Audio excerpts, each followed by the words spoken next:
بسم الله الرحمن الرحيم إن الحمد لله نحمده ونستعينه ونستغفره ونعوذ بالله من شرور أنفسنا ومن سيئات أعمالنا من يهده الله فلا مضل له ومن يضلله فلا هادي له وأشهد أن لا إله إلا الله وأشهد أن محمدا عبده ورسوله يا أيها الذين آمنوا اتقوا الله حق تقاته ولا تموتن إلا وأنتم مسلمون يا أيها الناس اتقوا ربكم الذي خلقكم من نفس واحدة وخلق منها زوجها وبث منهما رجالا كثيرا ونساء واتقوا الله الذي تساءلون به والأرحام إن الله كان عليكم رقيبا يا أيها الذين آمنوا اتقوا الله وقولوا قولا سديدا يصلح لكم أعمالكم ويغفر لكم ذنوبكم ومن يطع الله ورسوله فقد فاز فوزا عظيما أما بعد فإن خير الحديث كتاب الله وخير الهدي هدي محمد صلى الله عليه وسلم وشر الأمور محدثاتها وكل محدثة بدعة وكل بدعة ضلالة وكل ضلالة في النار فأعوذ بالله من الشيطان الرجيم بسم الله الرحمن الرحيم وإذ أخذنا ميثاق بني إسرائيل لا تعبدون إلا الله وبالوالدين إحسانا وذي القربى والیتامی والمساکین وقولوا للناس حسنا واقیموا الصلاة وآتوا الزکاة ثم تولیتم الا قلیلا منکم وانتم معرضون۔ محترم سامعین، بزرگوں اور دوستوں، نوجوان ساتھیوں، دین امام اور بہنوں، ہم نے سورت بقرہ کی ایک آیت تلاوت کی ہے، اور اس آیت میں اللہ رب العالمین نے 8 چیزیں بیان کی ہیں۔ اللہ تعالیٰ وہ 8 چیزیں ہمارے اندر بھی پیدا کر دے۔ 8 چیزیں ہیں، اور یہ ایسی چیزیں ہیں کہ اللہ تعالیٰ نے بنی اسرائیل سے بھی عہد لیا ان باتوں پر عمل کرنے کے لیے، اور بعین ہی یہی آیت تقریباً کچھ تھوڑے سے فرق کے ساتھ سورۃ النساء میں ایمان والوں کو مخاطب کر کے لیا ہے۔ گویا کہ 8 باتیں ایسی ہیں جو تمام شریعتوں میں اللہ تعالیٰ نے مقرر کیا تھا، اور ہر نبی کو یہ پیغام دیا تھا کہ اپنی امت کو ان 8 باتوں کی تعلیم دیں۔ وہ 8 باتیں کیا ہیں؟ اللہ نے فرمایا وَإِذْ أَخَذْنَا مِيثَاقَ بَنِي إِسْرَائِيلَ لَا تَعْبُدُونَ إِلَّا اللَّهَ۔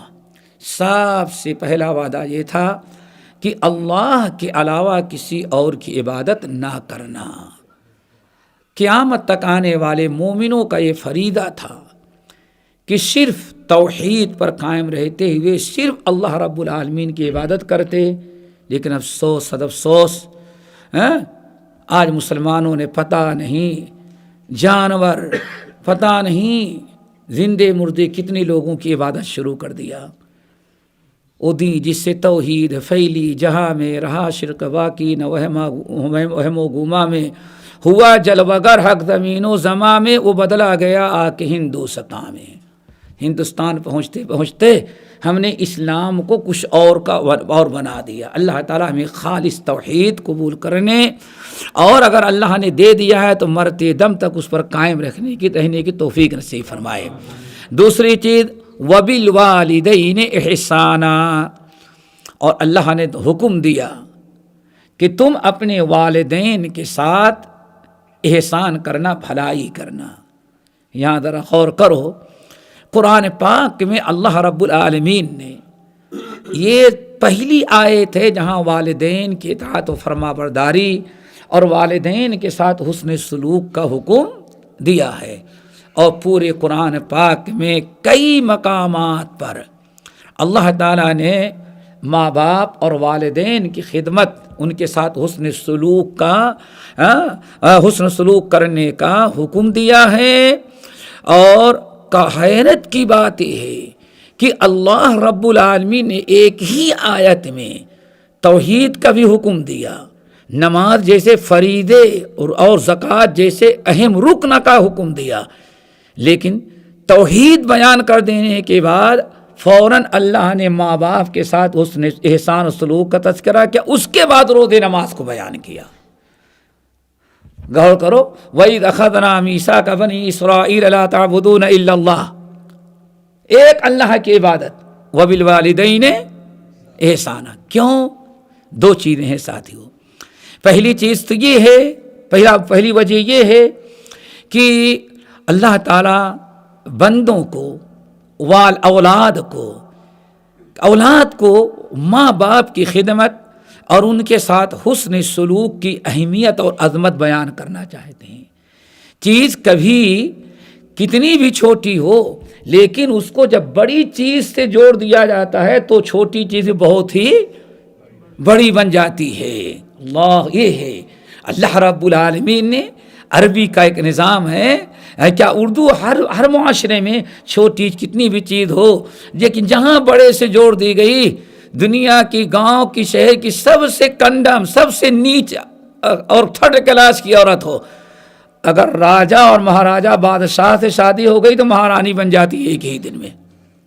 ہے وہی، میں کہا وہی ہے، کوئی ویلو نہیں اس کی، لیکن مہارانی بن گئی۔ کیوں؟ مہاراجا نے اپنی بیوی بنا لیا، اس کو رشتہ جڑ گیا بس۔ ماں باپ کے ساتھ حسن سلوک کا یہ مقام و مرتبہ کہ اللہ رب العالمین اس کو اپنی عبادت کے ساتھ جوڑ دے، اور اللہ تعالیٰ کی عبادت ہی ایک ایسا عمل ہے جس کے لیے اللہ نے پوری کائنات پیدا کیا ہے۔ وَمَا خَلَقْتُ الْجِنَّ وَالْإِنسَ إِلَّا لِيَعْبُدُونَ۔ لوگوں، یہ ساتوں زمین آسمان، پوری کائنات ہم نے صرف اس لیے پیدا کیا ہے کہ انسان اور جنات ہماری عبادت کریں۔ گویا کہ پوری کائنات اللہ نے صرف ایک مقصد کے لیے پیدا کیا کہ اللہ کی عبادت کی جائے اس دنیا کے اندر۔ والدین کے ساتھ حسن سلوک کو اللہ تعالیٰ نے جوڑ دیا اتنے عظیم ترین عمل کے ساتھ، تو گویا کہ بہت بڑا اونچا مقام و مرتبہ ہے والدین کی خدمت کا۔ دوسری وجہ یہ ہے کہ اللہ رب بیان کیا جاتا ہے، اللہ اکبر، دوسری وجہ یہ ہے دوستو کہ والدین جو ہیں انسان کے وجود کے دو سبب ہیں۔ ایک تو اصلی سبب کون بنا؟ اللہ وحدہ لا شریک، اس نے پیدا کیا۔ اور دنیاوی اعتبار سے سبب کون بنا؟ ماں باپ۔ حقیقی خالق وہ ہے، لیکن اس دنیا میں وجود میں لانے والا جو ذریعہ اللہ نے بنایا ہے، ماں باپ کو بنایا ہے۔ اسی لیے کہا جاتا ہے خالق کے ساتھ ایک ہی مخلوق والدین ہیں جن کو اللہ نے اپنے ساتھ جوڑ رکھا ہے۔ وَبِالْوَالِدَيْنِ احسانًا۔ اللہ ہم سب کو والدین کے ساتھ حسن سلوک کرنے کی توفیق نصیب فرمائے۔ میرے بھائیو، اللہ تعالیٰ سے دعا کرو، یہ بڑا فتنے کا زمانہ ہے۔ آج باپ بوڑھا ہو تو ایسے بھی نہیں کسی کام کا، کھانسی آنے لگے، دما کی شکایت ہو جائے، اور بیوی میڈم آ گئی ہیں تو سب سے پہلے کہیں گے کھانستا ہے بوڑھا، اس سے جراثیم پھیلیں گے، بچے بیمار ہو گئے، اس کو بوڑھوں کے گھر میں پہنچا دو۔ اللہ اکبر! جنت کو گھر کا کہاں پہنچا دیا گیا؟ دوسری طرف۔ ہمیں بات یاد آئی، اللہ اکبر، امام بخاری رحمۃ اللہ علیہ نقل کرتے ہیں، ہمیں 8 چیزیں بیان کر دینی ہے۔ امام بخاری رحمۃ اللہ علیہ الادب المفرد میں نقل کرتے ہیں کہ ایک شخص یمن سے بوڑھی ماں کو کندھے پر اٹھایا۔ کیوں؟ ماں حج کرنا چاہتی ہے اور اتنی بوڑھی ہو گئی ہے کہ اگر سواری پر اس کو ایسے بیٹھا دیا جائے تو زمین پر گر جائے، اور اونٹ سے اگر گر گئی تو پھر مر ہی جائے، ہاتھ پیر ٹوٹ جائے۔ اور اس کو اونٹنی پر رکھنے کے لیے اگر رسی سے کس کر کے باندھ دے کہ نہ گرے تو اتنی بھی بوڑھی کے اندر طاقت نہیں کہ رسی کے باندھنے کو وہ ٹائٹ کیا جائے تو برداشت کر سکے۔ لیکن وفادار اولاد اللہ تعالیٰ آج اسے ہمیں اولاد نصیب کرے۔ کوئی مکے سے مدینہ نہیں، مکے سے طائف نہیں، یمن سے آنا ہے۔ تو اس نے ماں کی خواہش پوری کی اور اپنے کندھے پر بیٹھا کر کے پورا سفر حج طے کیا۔ طواف افاضہ ہو رہا ہے یا طواف وداع تھا۔ عبداللہ ابن عمر ابن الخطاب رضی اللہ تعالیٰ عنہ امیر الحجاج ہیں، حجاج کے امیر بنا کے بھیجے گئے ہیں۔ خانہ کعبہ کا طواف کیے، عمر بھی اچھی خاصی ہو گئی تھی، انسان تھک جاتا ہے، حجر وہیں مطاف جہاں لوگ طواف کر رہے تھے کچھ فاصلے پہ جا کر کے بیٹھ گئے۔ ان کی نگاہ پڑی کہ ایک نوجوان ایک بوڑھی عورت کو کندھے پر بیٹھائے اشعار پڑھ رہا ہے، نہ سبحان اللہ الحمدللہ پڑھتا ہے، نہ دعائیں پڑھتا ہے، نہ ذکر اذکار، کچھ نہیں۔ انی لہا بعیرها المذلل ان اذعرت رکابها لم تذعر۔ اللہ اکبر۔ بس ہر قدم پر چلتا ہے، طواف کر رہا ہے، خانہ کعبہ کو نگاہوں سے دیکھتا ہے، بوڑھی کندھے پر بیٹھی ہوئی ہے، اور ایک ہی جملہ انی لہا بعیرها المذلل ان اذعرت رکابها لم تذعر۔ یہ بوڑھی بڑی خوش نصیب ہے، اللہ اکبر، یہ بوڑھی بڑی خوش نصیب ہے۔ دنیا میں ہر سوار جب سواری پر بیٹھتا ہے تو سواری کے چلنے سے یا اچھل کود کرنے سے سوار کو جھٹکے لگتے ہیں، لیکن یہ بوڑھی ایسی خوش نصیب ہے کہ ایسی سواری اس کو ملی ہے جس سواری سے اس کو جھٹکے بھی نہیں محسوس ہوتے۔ ایسی سواری آج تک دنیا میں کوئی نہیں پایا ہوگا۔ انی لہا بعیرها المذلل ان اذعرت رکابها لم تذعر۔ ہر ایک کو ڈسٹرب ہوتا ہے ہر سوار۔ سب سے بہترین سواری اس زمانے کی کیا ہے بھائی؟ فلائٹ۔ لیکن ایئرپورٹ پر جب اترنے لگتی ہے تو سب کی چیخیں نکل جاتی ہیں، وہ بھی کہیں بادل سے اچانک نیچے آیا پلین تو اور یاسین پڑھنا لوگ شروع کر دیتے ہیں، کلمہ پڑھنا شروع کر دیا، لا الہ الا اللہ کے موت آ جائیں۔ دیکھو اس زمانے کی اتنی ترقی کرنے کے بعد بھی یہ سواریوں میں چھٹکا۔ اس زمانے کی سواریاں، بیل گاڑی، گھوڑے، اونٹ گاڑی، گھوڑے گاڑی، پتہ نہیں کیا کیا چیزیں تھی، سائیکل بھی نصیب نہیں۔ اس وقت سواریوں پر کتنے جھٹکے ہوں گے۔ لیکن انی لہا بعیرها المذلل ان اذعرت رکابها لم تذعر۔ یہ بوڑھی بڑی خوش نصیب ہے، اس کو ایسی سواری ملی ہے کہ سواری سے اس کو جھٹکے بھی محسوس نہیں ہوتے، اور دنیا میں ایک ہی سواری اس کو ملی ہے، ورنہ ہر سواری اپنے سوار کو جھٹکے دے دیتی ہے۔ عبداللہ بن عمر رضی اللہ تعالیٰ عنہ نے سن لیا، کون ہے یہ؟ کوئی بیوقوف حج کرنے کے لیے آ گیا؟ یہ ذکر اذکار کا ہے، وہ بھی خانہ کعبہ کا طواف، ذکر اذکار کا وقت ہے، نہ کہ شعر شاعری کرنے کا۔ طواف مکمل کر پکڑ کے لاؤ میرے پاس۔ طواف مکمل کیا، جیسے 7واں چکر طواف افاضہ حجر اسود پر پہنچ کے مکمل کیا، پہلے سے لوگ تیار تھے، امیر الحجاج کا حکم ہے پکڑ لاؤ اس کو۔ لایا گیا۔ کہاں لے جا رہے ہو؟ باتیں نہ کرو، وہ امیر الحجاج بلا رہے۔ کون ہے امیر عبداللہ ابن عمر؟ قطن چھوڑو، ہم خود ہی چلیں گے۔ کچھ کا کچھ معاملہ ہو گیا، لوگ مجرم بنا کر کے پکڑ کے لانا چاہتے تھے، اور اپنے دل کی ایک تمنا، ایک خواہش، ایک وسوسہ دور کرنے کے لیے، پورا کرنے کے لیے کہا ہٹو، ہمیں دکھاؤ کہاں ہے، ہم فوراً پہنچتے وہاں۔ پکڑ کے لانے والے پیچھے رہ گئے، اور وہ نوجوان بوڑھی کو لے کر کے سامنے عبداللہ بن عمر، السلام علیکم۔ کہا کیا ہوا بیٹے، کون ہو، ایسا کیوں کر رہے ہو؟ کہا وہ چھوڑیں، میں یمن سے آیا ہوں، یہ بوڑھی میری ماں ہے، اس نے حج کی خواہش ظاہر کی، اور سواری پر باندھے تو بیٹھا دے تو گر جائے، اور ٹائٹ باندھ دے رسی سے تو مر جائے، ہڈیاں ٹوٹ جائیں، اتنی کمزور ہو چکی ہے۔ اس نے حج کی خواہش ظاہر کی، اور یمن سے لے کر کے مدینہ، پھر مدینے سے مکے سے منا سے عرفات، عرفات سے مزدلفہ، پھر مزدلفہ سے مکہ، ہم نے پورے حج اس کو اپنے ساتھ کندھے پر بیٹھا کر کے ادا کرایا ہے۔ سوال یہ ہے، حل ادیت حقھا؟ ایک زمانے سے مجھے سوال کرنا تھا، میں نہیں سمجھتا تھا کہ سفر میں عبداللہ امیر الحجاج سے، عمر کے بیٹے سے ملاقات ہو جائے گی ہماری۔ بتاؤ حل ادیت حقھا، میں نے اپنی ماں کی یہ خدمت کیا. سوال ہے اہل ادئی تو حق کہاں, اپنے ماں کا حق ادا کیا, ہو گیا کہ نہیں ہوا؟ میں نے کر دیا. پورا حق جو اللہ نے ہم پر مقرر کیا تھا, حق ادا ہوا کہ باقی ہے؟ اللہ اکبر. عبداللہ بن عمر ابن الخطاب رضی اللہ تعالی عنہما نے اس کو دیکھا, کہا میاں تم کس کے حق کے بارے میں پوچھ رہے ہو؟ ماں کا حق؟ ایک حج تم نے کرا دیا, یمن سے لے کر کے پیدل مکے تک آئے, حج کرا دیا, تو کیا سوال کر رہے ہو کہ حق ادا کر دیا؟ اللہ کی قسم خاک, ولا بسفرۃ واحدہ, تیری ولادت کے وقت جو ماں کو تکلیف ہو رہی تھی, اگر سانس لے تو اوپر کی طرف, تیری ولادت کے وقت جو تیری ماں کو تکلیف ہو رہی تھی سانس لینے میں, موت اور حیات کے بیچ میں تھی, اللہ کی قسم ولادت کے وقت تیری ماں نے ایک سانس جو تکلیف سے لیا ہے تیرے لیے, ابھی اس کا بھی حق ادا نہیں ہو سکا. ہم نے کیا کیا ہے؟ آج والدین کے ساتھ کیا سلوک ہے سمجھو میرے بھائی. بہرحال والدین کے حقوق نہیں بیان کرنا, بات یہاں یہ تھی اصل میں کہ دوسری چیز, سب سے پہلی چیز لا تعبدون الا اللہ, نمبر 2 وبالوالدین احسانا, وذی القربى, نمبر 3 قرابت داروں رشتہ داروں کے ساتھ حسن سلوک کرو.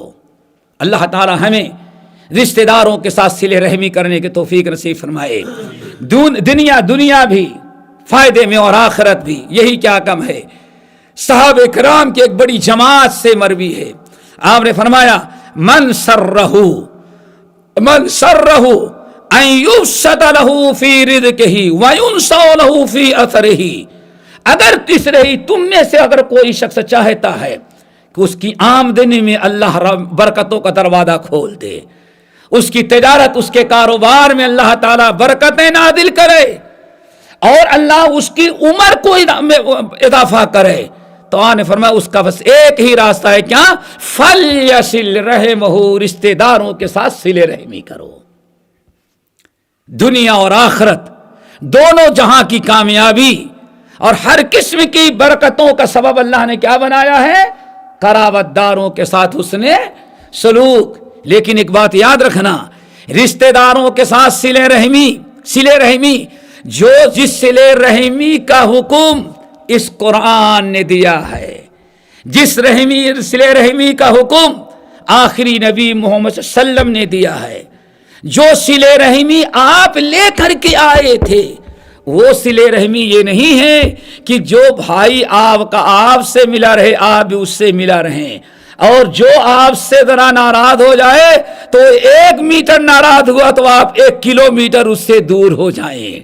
جو ماموں, جو چچا, جو بہنوئی, جو قرابت دار آپ سے اچھے ہیں آپ ان کے ساتھ اچھے رہیں. تو اللہ کی قسم یہ تو یہودی بھی کہتا ہے صحیح, بلکہ جانور بھی کرتا ہے. جانور بھی اپنے بچوں کے ساتھ کیا کرتا ہے, یہ صلہ رحمی نہیں, یہ تو ایک عادی چیز ہے. صلہ رحمی کیا ہے؟ صحیح بخاری کی روایت, لیس الواصل بالمکافی, اے لوگو برابر سرابر کا جو معاملہ ہوتا ہے یہ اصل میں صلہ رحمی کرنے والا نہیں ہے. وَلَكِنَّ الْوَاصِلُ الَّذِي اِذَا قَطَعَهَا وَصَلَهَا, صلہ رحمی کرنے والا وہ ہے جس کی فضیلت بیان کی, یا جو صلہ رحمی ہم لے کر کے آئے ہیں, جس کی تاکید قرآن و حدیث میں, یہ وہ صلہ رحمی ہے اذا قطعها وصلها, جب رشتہ دار اس کو کاٹتے ہیں تو کٹتا نہیں, برائی کا جواب برائی سے نہیں بلکہ ان کو بھی وہ جوڑتا, ان کے بھی کام آتا, ان کے ساتھ بھی صلہ رحمی کرتا ہے. ایک صحابی ہے, صحیح مسلم کی حدیث, یا رسول اللہ شاید کہ مجھ سے بڑا بدبخت دنیا میں کوئی نہیں. ارے مسلمان ہو, کلمہ کو, تم کیا بدبختی بھائی؟ نہیں اللہ کے رسول, کیا ہوا؟ جتنے رشتہ دار ملے سب خر دماغ, سب گدھے کا دماغ رکھنے والے, خر دماغ کہتے ہیں نا, اوجٹ. یا رسول اللہ جتنے کرا رشتہ دار ملے, بہنوئی ملا تو ایسا, ماموں ملا تو ایسا, سارا ملا تو ایسا, سسرال بھی ایسی, ننیال بھی ایسی, ددیال بھی ایسا, جتنے رشتے دار ملے سب بڑے اجٹ ملے ہوئے ہیں۔ آنے فرمایا کیا ہوا؟ کہا کہ آپ تو بس یہی کہتے ہیں صلہ رحمی کرو، صلہ رحمی کرو، لیکن صلہ رحمی کی بھی کوئی حد ہوگی نا۔ آنے فرمایا کیوں؟ کہا احسن الیہم ویسیئون الی، ہمارے جو اجڑ اور خر دماغ قرابت دار ہیں ان کا معاملہ یہ ہے، میں ان کے ساتھ احسان کرتا ہوں تو ہمیں وہ ہمارے ساتھ وہ برائی کرتے ہیں۔ اللہ اکبر۔ وَأَصِلَهُمْ وَيَقْطَعُونِ، ہم چھوٹے چھوٹے دعوتوں میں، چھوٹے چھوٹے معاملے میں ان کو شامل کرتے ہیں، بلاتے ہیں۔ وَيَقْطَعُونِ، اور وہ بڑے بڑے خوشی بھی منا لیتے ہیں، لیکن کوئی کبھی ہم کو بلاتا نہیں۔ اللہ، دیکھا آپ نے۔ نمبر 3، میں ان کا احترام کرتا ہوں تو لوگ ہم کو بیوقوف سمجھتے، بیوقوف کو ذرا دیکھ لو۔ اچھا یا رسول اللہ، آپ تو بس ایک ہی چیز صلہ رحمی کرو، صلہ، اس کی بھی کوئی حد ہوگی؟ ایسے اجڑ اور اکھڑ رشتے دار ہمیں ملے، سارے بدبخت ہمارے ہی نصیب میں آئے، تو میں کیا کروں؟ ان کے ساتھ بھی میں صلہ رحمی کروں؟ اللہ اکبر۔ میرے بھائیو، سب کو یہ تجربہ ہوگا، ایسے رشتے ملتے ہیں۔ اللہ کے رسول نے کیا فرمایا؟ والذی نفسی بیدہ، اس ذات کی قسم جس کے قبضے میں میری جان ہے، اگر تو سچا ہے اپنے بات میں اور تیرے رشتے دار تیرے ساتھ ایسے ہی آج تک کرتے رہے اور تو ان کے ساتھ برابر حسن سلوک اور صلہ رحمی کرتا رہا، تو کان کھول کر کے سن لے، اس ذات کی قسم جس کے قبضے میں میری جان ہے، جس دن سے تیرے رشتے دار تیرے ساتھ یہ غلط رویہ اختیار کرتے ہیں لیکن تو ان کے ساتھ صلہ رحمی کرتا ہے، اسی وقت سے لے کر کے آج تک اللہ نے ایک رحمت کے فرشتے کو تیری مدد کے لیے تیرے ساتھ مقرر کر دیا ہے، بلا تنخواہ کے۔ ہاں، بلا تنخواہ کے، کبھی اشتراک بھی نہیں کرتا۔ اور آپ نے فرمایا میں یہ چاہتا ہوں کہ جیسے آج تک اپنے ایسے اجڑ اور بدبخت رشتے داروں کے ساتھ حسن سلوک کر رہا ہے، آئندہ بھی کر، تاکہ یہ رحمت کا فرشتہ تیرے ساتھ زندگی بھر موجود رہے۔ اور جس دن رشتے داروں کو تو برائی کا جواب برائی سے دینے لگا، خود نپٹنے لگے گا، تو اللہ تعالیٰ فوراً اس فرشتے، رحمت کے فرشتے کو واپس بلا لے گا۔ تو میرے بھائی، اللہ تعالیٰ سے دعا کرو ہم سب کو صلہ رحمی کرنے والا بنائے۔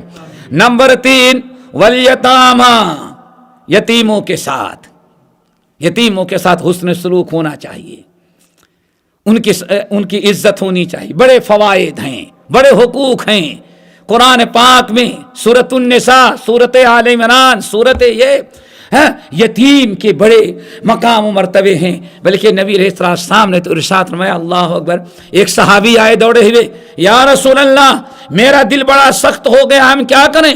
آپ نے فرمایا ادن الیتیم واطعم المسکین، اگر تم چاہتے ہو کہ تمہارا دل بڑا سخت ہو گیا ہے، تمہارے دل کو اللہ تعالیٰ نرم بنا دے، قرآن و حدیث سنو تو دل پگھل جائے، جہنم کا تذکرہ آئے تو رونا آ جائے، عذاب قبر کا تذکرہ ہو تو تمہارے آنسو بہنے لگیں، تمہارا دل نرم ہو جائے، اگر تم چاہتے ہو یہ تمہارا نرم دل ہو تو اس کا میرے پاس 2 ہی نسخہ ہے۔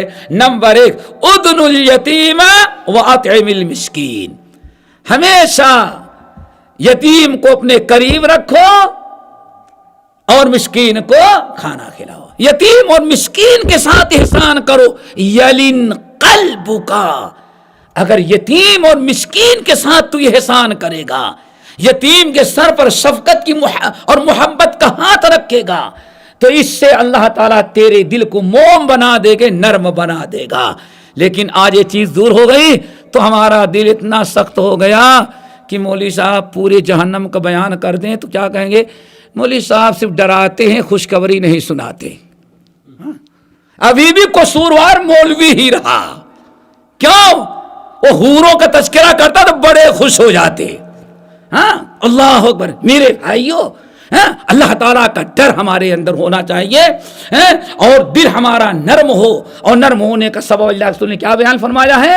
ان اسباب میں سے جیسے دل نرم ہوتا ہے، ادن الیتیم واطعم المسکین، او کما قال علیہ السلام۔ اور قرآن پاک نے تو بڑی عجیب سے مثال بیان کی، کہا کہ جب تمہارے سامنے یتیم آ جائے اللہ یہی نسخہ اگر سورۃ النساء کا اپنا لیا جائے، اللہ نے فرمایا جب یتیم تمہارے سامنے کبھی کسی مصیبت میں، کسی پریشانی میں، تکلیف میں یتیم تم سے سوال کرے یا تم سے کوئی مدد مانگے، یتیم آ جائے، تو تم یہ سوچو کہ اللہ کے کتنا کرم کہ آج یہ بغیر باپ کا بچہ یتیم میرے پاس آیا ہوا ہے۔ اللہ یہ بھی کر سکتا تھا کہ اس کے باپ کو زندہ رکھتا اور ہمیں موت دے دیتا، تو آج میری اولاد اس کے سامنے ہاتھ پھیلانے کے لیے آئی ہوتی۔ کہا یہ تصور کرو یتیم کے بارے میں۔ اللہ تعالی ہم سب کو یتیموں کے ساتھ حسن سلوک کرنے کی توفیق نصیب فرمائے، اور کبھی یتیم کا مال نہ کھایا جائے، یتیم کے ساتھ نا انصافی نہ کی جائے، ظلم نہ کیا جائے۔ اس حدیث پر ذرا غور کرو، نبی علیہ الصلوۃ والسلام میرے ساتھ فرماتی ہیں کتنے لوگ ایسے ہوں گے کہ قیامت کے دن قبر سے جب سور پھونکا جائے گا اور وہ جب قبر سے نکلیں گے تو ان کے منہ سے آگ کے انگارے نکلتے ہوں گے، آگ کا شعلہ ہوگا۔ صحابہ کرام نے پوچھا یا رسول اللہ وہ کون سا مجرم ہے؟ کہا کیا تم لوگ قرآن نہیں سنتے کہ جو لوگ یتیم کا مال کھاتے ہیں اصل میں مال نہیں کھا رہے بلکہ آگ کا انگارہ کھا رہے ہیں۔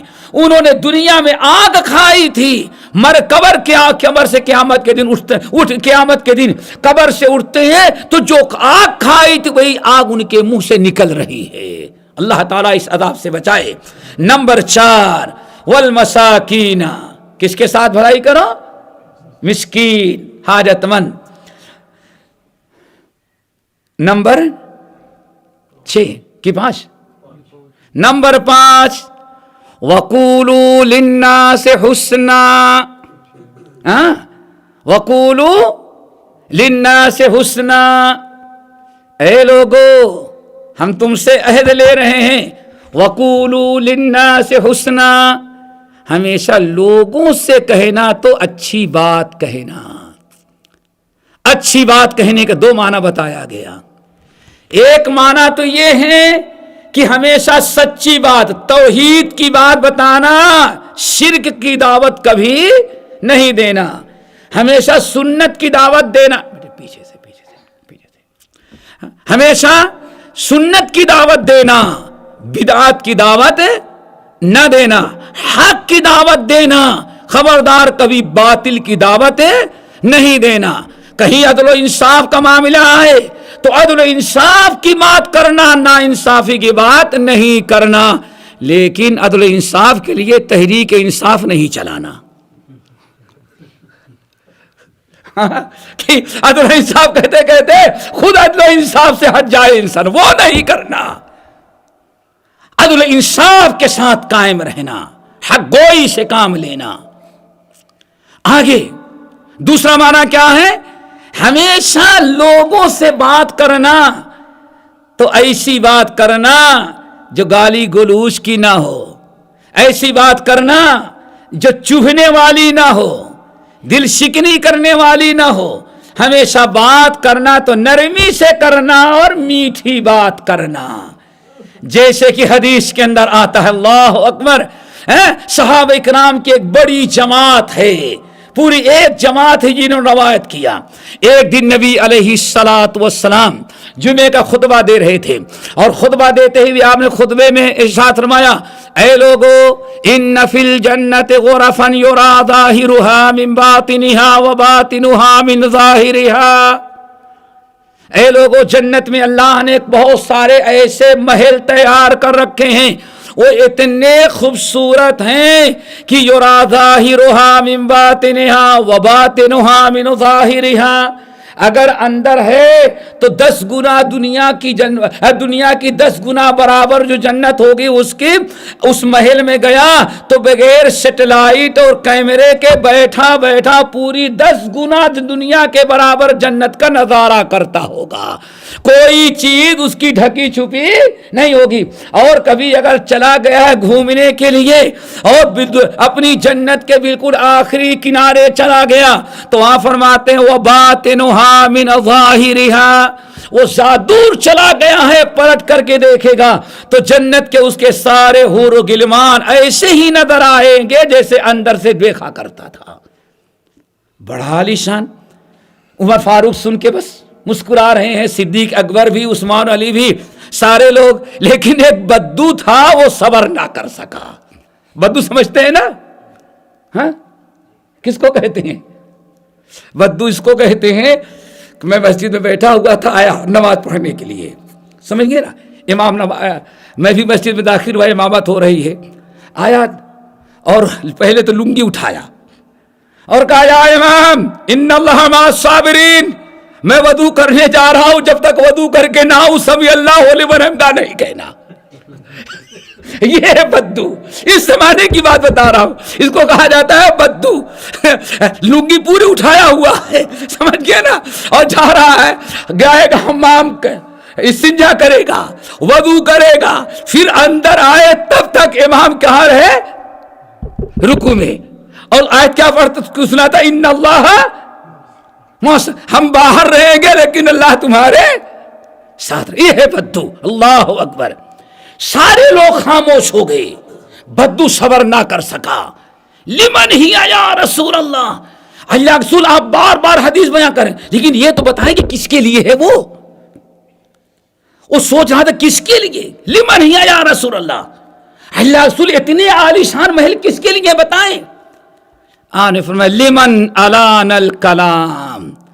اللہ اکبر۔ دعا کرو، آج ہمارے سارے اختلافات، ساری لڑائیوں کی ابتدا میرے بھائی یہی زبان سے ہو رہی ہے، اور شاید اس کی کوئی مخالفت نہیں کر، سارا بگاڑ کہاں سے پیدا ہو رہا ہے؟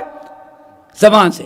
لمن الان الکلام واطعم الطعام وتاب الصیام وصلی باللیل والناس نیام۔ آپ نے فرمایا جس شخص بڑی عالی شان ہے، یہ عالی شان محل ان کے لیے ہیں جن کے اندر 4 خوبیاں پائی جائیں۔ سب سے پہلی خوبی لمن الان الکلام، جو بات کرتے ہیں تو ذرا نرمی سے کرتے ہیں، سخت لہجہ اختیار نہیں کرتے۔ اور دوسری روایت میں لمن اطاب الکلام، لمن اطاب الکلام، بات کرتے ہیں تو بڑی اچھی گفتگو کرتے ہیں، اچھے انداز سے، جس کو کہتے ہیں میٹھی زبان استعمال کرتے، کڑوی زبان نہیں استعمال کرتے۔ اللہ تعالی ہم سب کو شیریں زبان، میٹھی زبان استعمال کرنے کی توفیق نصیب فرمائے۔ تو آپ نے فرمایا بدو جلد بازی نہ کر، اس کے لیے 4 خوبیاں پیدا کرنی پڑے گی، چاہے تو پیدا کر یا وہ پیدا کریں۔ نمبر 1 لمن الان الکلام، نمبر 2 اطعم الطعام، کھانا کھلانے والا، مسکین کو، مسافر کو، حاجت مندوں کو، بھوکوں کو، دوست اور احباب کو۔ نمبر 4 وتاب الصیام، رمضان کا روزہ رکھ لیا، سوچا بس سارے گناہ تو معافی ہو گئے ہیں، جنت پا گیا، اب بھوکا رہنے کی کیا ضرورت نہیں۔ رمضان کا روزہ رکھ لینے کے بعد بھی گاہے بگاہے اگلے رمضان تک بھی نفلی روزہ وہ رکھتا ہے، ایسا نہیں کہ رمضان کو روزہ رکھ کے چھٹی کر لیا۔ وتاب الصیام۔ نمبر 3، نمبر 4 جی نہیں الان الکلام وصلی باللیل والناس نیام، وصلی باللیل والناس نیام۔ چوتھی خوبی کیا ہے؟ جب دنیا کے سارے لوگ سوئے رہتے ہیں، اٹھ کر کے تہجد کی نماز پڑھتا ہے۔ اللہ تعالی ہم سب کو تہجد گزار بنائے۔ رمضان بھر تو پڑھ لیتے ہیں، رمضان کے بعد بالکل ایسا سو جاتے ہیں کہ فجر کی نماز مشکل ہوتی ہے۔ حالانکہ نبی علیہ السلام کیا فرماتے ہیں؟ تم سے پہلے جو بھی کامیاب بنا، اس دنیا میں کچھ بنا، وہ تہجد گزاری کی برکت سے بنا۔ بہرحال تو اللہ رسول نے اس کے لیے ہے یہ الان الکلام، میٹھی زبان۔ میرے بھائیو، آج ہم نے کہا سب سے بڑا عیب جو ہمارے یہاں اسی زبان سے پیدا ہو، اور کیوں نہ ہو۔ امام ابن کثیر رحمۃ اللہ علیہ نقل کرتے ہیں، لقمان حکیم غلام تھے، ایک دن ان کے آقا نے کہا لقمان، کہا کیا ہے؟ کہا کہ ایک بکرا ذبح کرو اور اطیب اللحم، اس بکری کے جسم کا سب سے اچھا گوشت جس جگہ کو ہوتا ہے وہی فرائی کر کے لاؤ۔ لقمان حکیم نے بکرا ذبح کیا، زبان اور دل کو صاف کیا، فرائی کر کے آقا کے سامنے پیش کر دیا، پورا بکرا غیروں کو دے دیا، اور اپنے آقا کو کیا دیا؟ زبان اور دل. آقا نے کھا لیا تو 4 دن کے بعد پھر کہا لقمان آج ایک بکرا اور ذبح کروں اور سب سے 3rd کلاس کا بیکار جو گوشت ہوتا ہے وہاں وہ فرائی کر کے لاؤ. لقمان حکیم نے پھر بکرا ذبح کیا, وہی زبان اور دل صاف کیا, فرائی کر کے لا دیا, رکھ دیا. آقا نے کہا لقمان یہ کیا چکر, سب سے اچھا بھی وہی مانگا تو لے کے آیا اور کہا سب سے بیکار گوشت بھی وہی. کہا کہ آقا یہ تو کمال ہے, یہی زبان اگر اچھی ہو, دل اچھا ہو تو پورے جسم میں ان سے بہتر عضو کوئی نہیں, اور اگر یہ دونوں خراب ہو جائیں تو اس سے ان سے بدتر بھی کوئی جسم کا حصہ نہیں ہوتا. جب میں نے واقعہ سنا, پڑھا, اللہ اکبر, تو مجھے حدیث یاد آئی. اللہ رسول نے کیا فرمایا, بڑی طویل حدیث معاذ بن جبل کی. آپ نے سوال ہوا یا رسول اللہ دلنی علی عملی یدخلونی جنت ویباعدنی من النار, یا رسول اللہ مجھے کوئی ایسا عمل بتائیں جس کی برکت سے ہم جنت میں داخل ہو جائیں اور جہنم سے بچ جائیں. آپ نے فرمایا لقد سألت عن امر عظیم, تم نے سوال بہت بڑا کر دیا. وَإِنَّهُ لَيَسِيرٌ عَلَى مَن يَسَّرَهُ اللَّهُ عَلَيْهِ, بس اسی کے لیے آسان ہے جنت میں جانا, جہنم سے بچنا, جس کے لیے اللہ جنت و جہنم آسان کر دے. اللہ اکبر.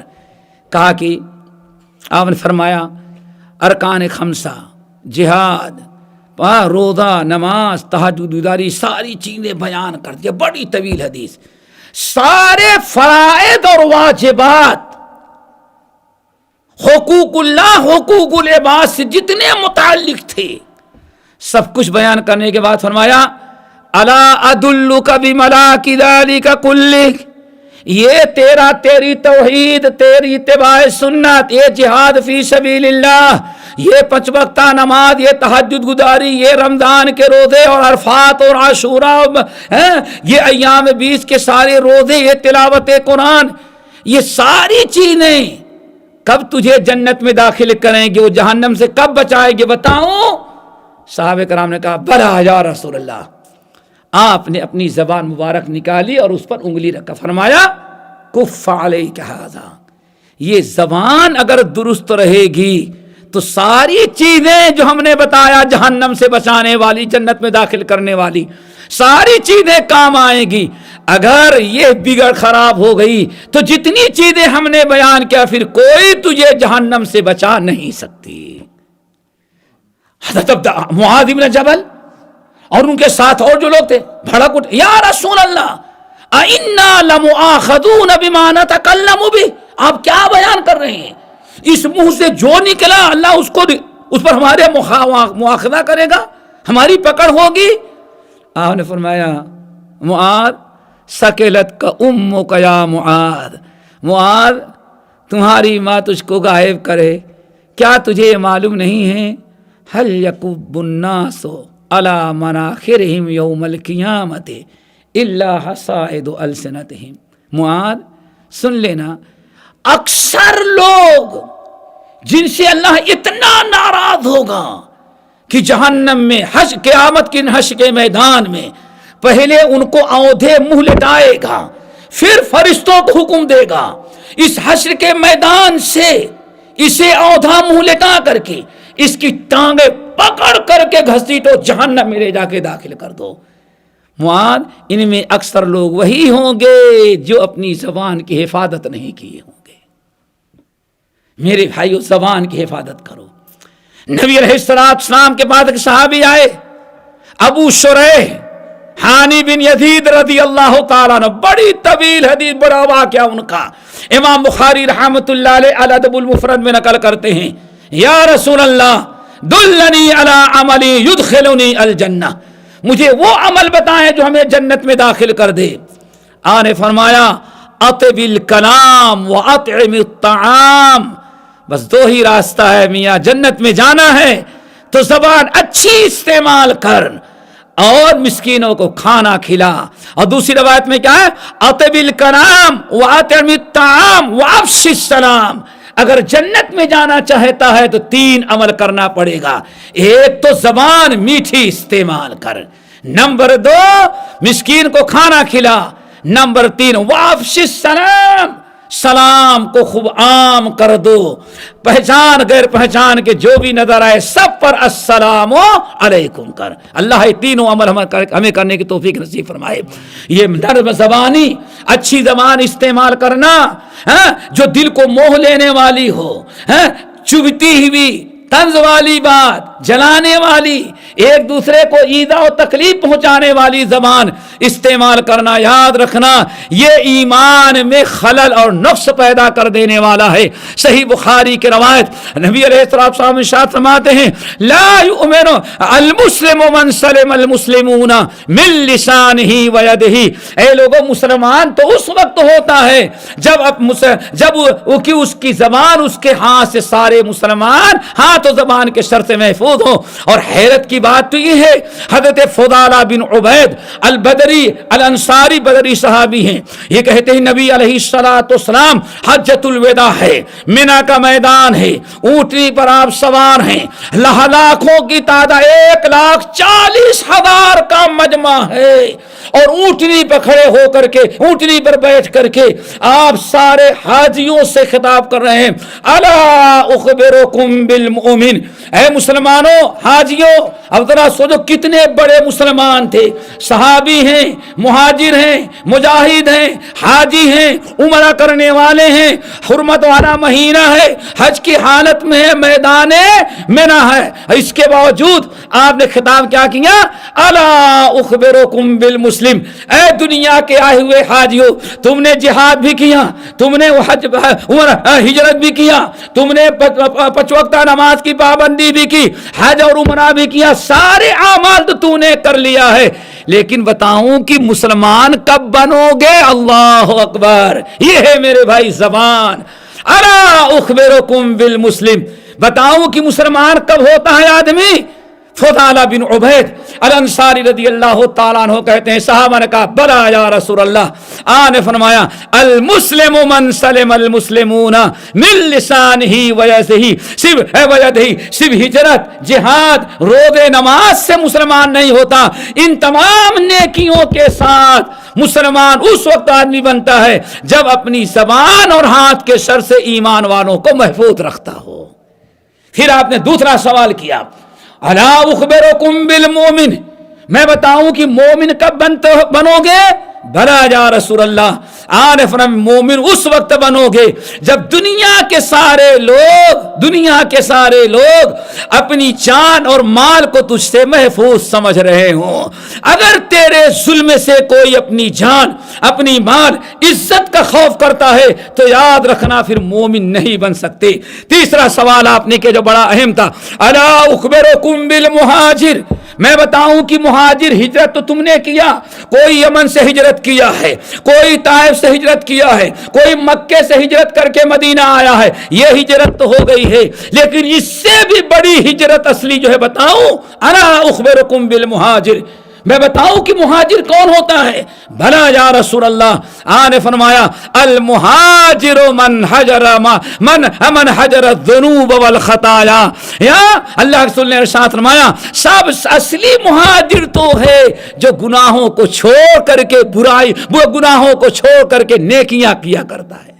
انسان گناہوں کو چھوڑنا، برائیوں کو چھوڑنا، یہ اصل میں سب سے بڑی ہجرت ہے، اور یہ روزانہ کی ہجرت ہے، ایک دن کی ہجرت نہیں ہے۔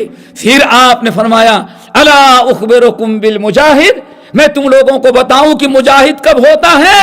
حالانکہ سارا جہاد کر چکے ہیں، سارا روم تک ہتھیار ڈال چکا ہے، پھر حجۃ الوداع میں نبی علیہ السلام آئے ہوئے ہیں، جانتے ہیں آپ حضرات مکہ فتح ہوا، سارا عرب آپ کے قبضے میں ہے، روم کا مقابلہ ہوا، مقابلے کے لیے نہ تبوک تک فتح ہو چکا ہے، روم کا کتنا بڑا حصہ مسلمانوں نے لے لیا ہے جہاد کی برکت سے، لیکن انہی مجاہدوں کو اللہ رسول کیا خطاب کریں؟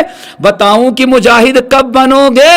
پتہ چلا جو آج تک تم نے جہاد کیا ہے اس جہاد کے علاوہ اور جہاد ہے، اس کے کرنے کے بعد مجاہد بنو گے۔ بھلا یا رسول اللہ، اللہ رسول بتائے مجاہد کب بنیں گے؟ آپ نے فرمایا المجاہد من جاہد نفسہ وہواہ فی طاعت اللہ، مجاہد اس وقت بنتا ہے آدمی جب اپنے نفس سے جہاد کر کے اپنے نفس کو شریعت کا تابع بنائے. آج کتنا جہاد ہے, یہ جہاد بھی ہم سے مشکل ہو گیا ہے. کیا خیال ہے آپ کا؟ ہے مجاہد ہے مشکل؟ کتنا جہاد ہم کر رہے ہیں بھائی, سوچو ذرا سا. سود ہے, دل کہہ رہا ہے سود سے معاملہ کرو, دل تو کہہ رہا ہے, شیطان ورگلا رہا ہے, اور شیاطین ان سے جو ہے ماشاءاللہ فضیلت بھی بیان کرے, جائز ہونے کے فتوے بھی دے رہے ہیں. سارے راستے تو ہموار ہیں. آپ نے کتنا جہاد کیا, اللہ تعالی ہمیں یہ مہاجر و مجاہد بنا دے. بہرحال زبان پر بات چل رہی تھی میرے بھائیوں کہ وقولوا للناس حسنا, سب کے لیے. مولانا ابوالکلام آزاد کا نام سنا ہے آپ لوگوں نے؟ سنا ہے آپ لوگوں نے؟ شیخ الاسلام مولانا ثناء اللہ امرتسری.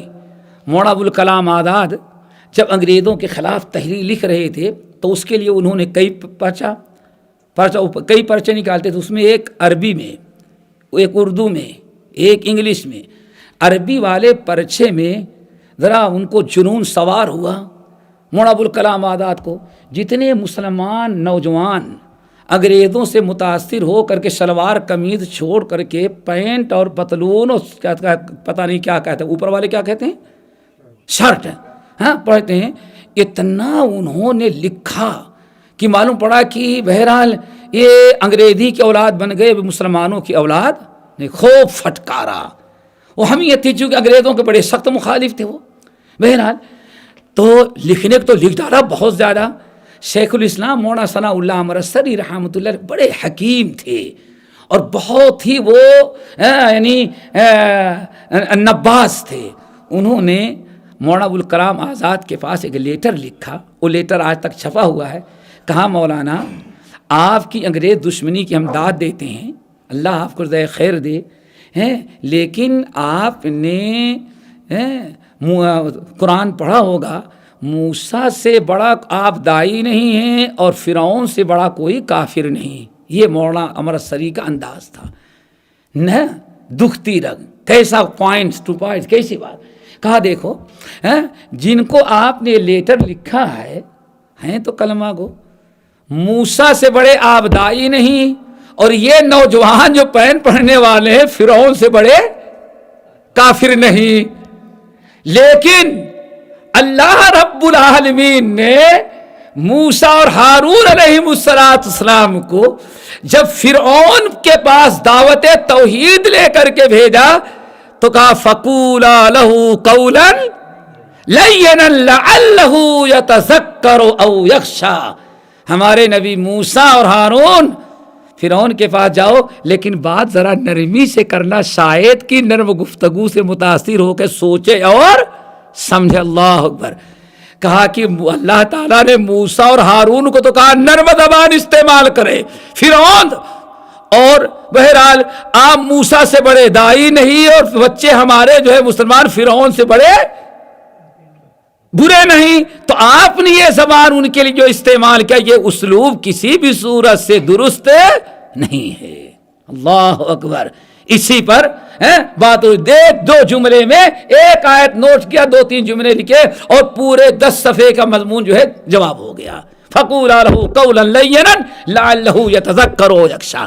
اپنے دوست احباب, اپنے شاگرد, اپنے ملنے جلنے والے, کافر, ہندو, یہودی, عیسائی, کوئی بھی ہو, اصل اللہ رب العالمین جو برکت رکھی ہے, ہمیں تعلیم دیا ہے وَقُولُوا لِلنَّاسِ حُسْنًا فَقُولَا لَهُ قَوْلًا لَيِّنًا لَعَلَّهُ يَتَذَكَّرُ أَوْ يَخْشَىٰ.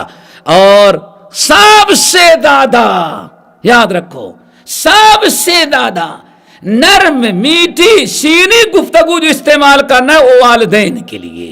کس کے لیے؟ والدین کے لیے. ہر ایک کے لیے نرم زبان, میٹھی زبان, اور سب سے زیادہ گفتگو کرنے میں نرم زبان, میٹھی زبان, ادب اور احترام کو باقی رکھنا جو ہے سب سے زیادہ کس کا؟ والدین کا. کیوں؟ وَقَضَىٰ رَبُّكَ أَلَّا تَعْبُدُوا إِلَّا إِيَّاهُ وَبِالْوَالِدَيْنِ إِحْسَانًا. آیت ہے نا وَقَضَىٰ رَبُّكَ أَلَّا تَعْبُدُوا إِلَّا إِيَّاهُ وَبِالْوَالِدَيْنِ إِحْسَانًا. پوری سورت پڑھ ڈالو، پوری آیت. اس آیت میں اللہ رب العالمین نے اگر اما یبلغن عندک الکبر احدہما او کلاہما فلا تقل لهما اف ولا تنهرهما وقل لهما قولا کریما واخفض لهما جناح الذل من الرحمہ وقل رب ارحمهما كما ربياني صغيرا. اللہ رب العالمین نے قرآن پاک میں ہر جگہ یہی بیان کیا وَقَضَىٰ وَبِالْوَالِدَيْنِ إِحْسَانًا. لیکن سورت بنی اسرائیل کی اس آیت میں ماں باپ بوڑھے ہو جائیں تو خصوصیت کے ساتھ اولاد کو 5 باتوں کا حکم دیا. اما یبلغن عندک الکبر احدہما او کلاہما فلا تقل لہما اف ولا تنہرہما وقل لہما قولا کریما واخفض لہما جناح الذل من الرحمہ وقل رب ارحمہما کما ربیانی صغیرا. قرآن پاک میں یہ موضوع والدین کے متعلق صرف اسی آیت کے اندر ہے کہ بڑھاپے کو جب والدین پہنچ جائیں مزاج ذرا بدل جاتا ہے، چڑچڑا ہو جاتا ہے، باتوں باتوں میں غصہ آیا جاتا ہے. وَمِنْكُمْ مَنْ يُرَدُّ إِلَىٰ أَرْذَلِ الْعُمُرِ کے مصداق ہو جاتے ہیں. اس لیے اولاد کو اللہ نے پابند کیا کہ بڑھاپے میں خاص طور سے اپنے ماں باپ کے ساتھ کے معاملے میں ان 5 باتوں کا خیال رکھنا. پہلی بات فَلَا تَقُل لَهُمَا اف، کبھی ان کو اف نہیں کہنا. کہا جاتا ہے کہ گفتگو میں ماں باپ سے بے ادبی کا سب سے ادنا درجہ جو ہو کیا ہے؟ اف کہنا. اللہ، وہ کیسے ہوتا ہے؟ باپ نے کوئی بات کہی، بیٹے یہ موبائل بڑا خراب ہے اس کو چھوڑ دے. کچھ لوگ ہوتے ہیں نا، اسی کے نام کیا ہے، اسے تو کچھ نہ کہا، بھائیوں کی طرف اشارہ کیا. یہ سب سے بڑا جرم ہے. ماں باپ کے ساتھ اتنی بھی بد کلامی اللہ تعالیٰ کو گوارا نہیں. فلا تقل لہما اف ولا تنہرہما، کبھی جھڑکیاں نہیں دینا، کبھی جھڑکیاں نہیں دینا، کبھی ان کو ڈانٹنا نہیں، کبھی آواز ان کے سامنے گفتگو کرنے میں خبردار بلند نہیں کرنا. امام بخاری رحمۃ اللہ علیہ نقل کرتے ہیں حضرت عبداللہ بن مسعود ادھر سے آ رہے تھے اور ادھر سے 2 آدمی، ایک جوان ہے دوسرا بوڑھا ہے، اور دونوں بالکل برابر ساتھ چلے تھے، دوست چلتے ہیں. سلام کیا ایک نے، دوسرے نے سلام کیا. عبداللہ بن مسعود نے پوچھا من معاک، حضرت یہ تمہارے ساتھ کون ہے؟ یہ میرا بیٹا ہے. ہاں، یہ کون ہے؟ کس کا؟ میرے باپ ہے. کہا اگر باپ تھا تو باپ کے پیچھے چلنا چاہیے، باپ کے برابر اور آگے نہیں چلنا چاہیے. یہ بھی بے ادبی میں شمار کیا. کس نے؟ عبداللہ ابن مسعود نے. وَلَا تَنْهَرْهُمَا وَقُلْ لَهُمَا قَوْلًا كَرِيمًا.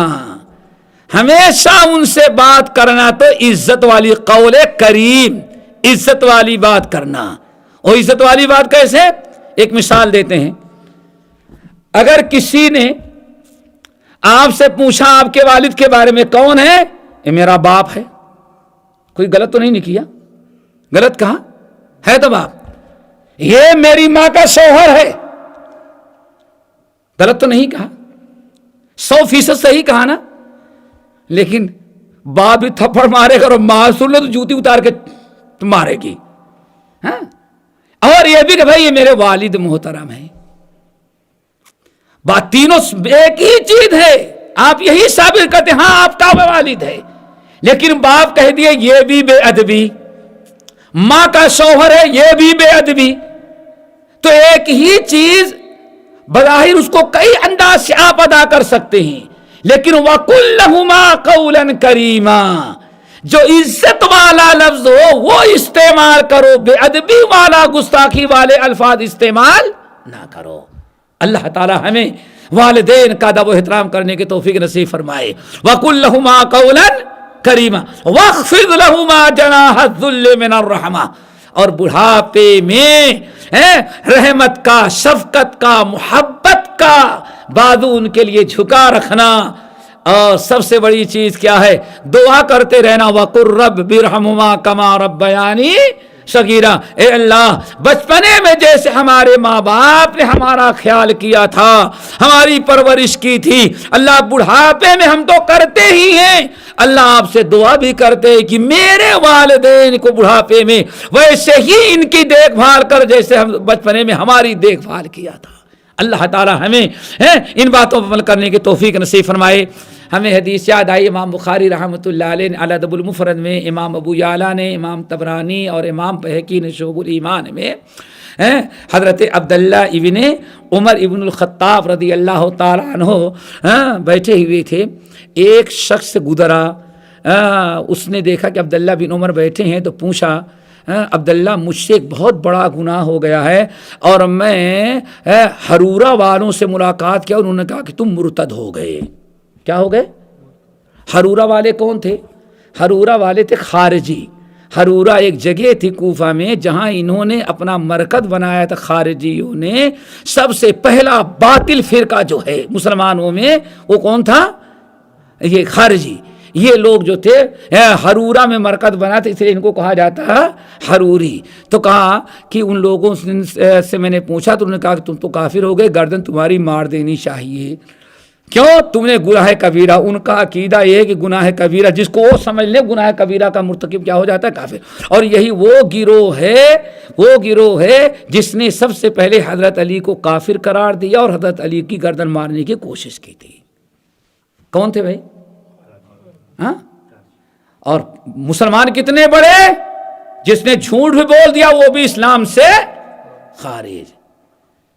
لیکن منہج اور عقیدہ حضرت علی جیسے صحابی کو سب سے پہلے انہوں نے کافر قرار دیا. امیر معاویہ کو کافر، حضرت عائشہ کو کافر، سب کو مرتد. یہ لوگ اسلام سے خارج ہو گئے. اللہ اکبر. اور یہ ہر وقت زمانے میں پیدا ہوتے رہتے ہیں. آج آپ لوگوں نے سنا ہوگا بہت بڑا فتنہ داعش کا نکلا ہوا، سنا ہے نام نا؟ یہی اس زمانے کے خارجی یہی ہیں، یاد رکھنا. اور ان کا امام ابو بکر بغدادی جو اپنے آپ کو خلیفۃ المسلمین، اور آج تک کسی باطل انسان کو نہیں مارا. جب بھی آج مار رہا ہے تو مسلمانوں کو مار رہا ہے. کیوں؟ یہ جب کافر کہتے ہیں ہم کافروں سے لڑ رہے ہیں، ان کا مطلب نہیں ہوتا کہ بت پرست، ان کا مطلب ہوتا ہے یہ مسلمان ہے. حضرت علی کو جنہوں نے قتل کیا یہی ہے. لیکن بہت سارے لوگوں کو مغالطہ ہے. کیوں؟ ہمیں حقائق جو آج ملتے ہیں وہ الجزیرہ ٹی وی سے ملتا ہے، یہودیوں کے میڈیا سے ملتا ہے. ہمیں حقیقت معلوم نہیں. کبھی موقع مل جائے شیخ عبد المحسن عباد، شیخ محمد صالح العامہ، ان علماء کرام کے حالات کے فتاوے پڑھو، حقائق دیکھو، تب پتہ چلے گا کتنا بڑا یہ فتنہ ہے خارجیوں کا. تو اس شخص نے کہا عبداللہ ہم سے فلاں گناہ ہو گیا، اور حروریوں نے کہا کہ مولیوں نے کہا تم کافر مرتد ہو گئے، تمہاری گردن مار دینی چاہیے، یا یہ کہ تم دوبارہ کلمہ پڑھ کے مسلمان ہو. کہا کون گناہ کیا؟ کہا قضا و قضا. کہا کہ یہ جو تم نے گناہ کیا ایک کبائر میں سے نہیں ہے. ای بات سمجھنے، یہ ہے صحابہ کا منہج، یہ ہے اہل سنت کا، یہ ہے اہل حدیث کا منہج ہے کہ گناہ کبیرہ کرنا گناہ ہے، مجرم ہے، جہنم کا مستحق ہو سکتا ہے اگر اللہ معاف نہ کرے. لیکن انسان اسلام سے خارج نہیں ہوتا، رہے گا اسلام کے دائرے میں وہ. اللہ اکبر. تو عبداللہ بن عمر نے کہا کہ یہ گناہ کبیرہ نہیں ہے. ہن 90. گناہ کبیرہ کتنے ہیں؟ 7 نہیں بھی 9.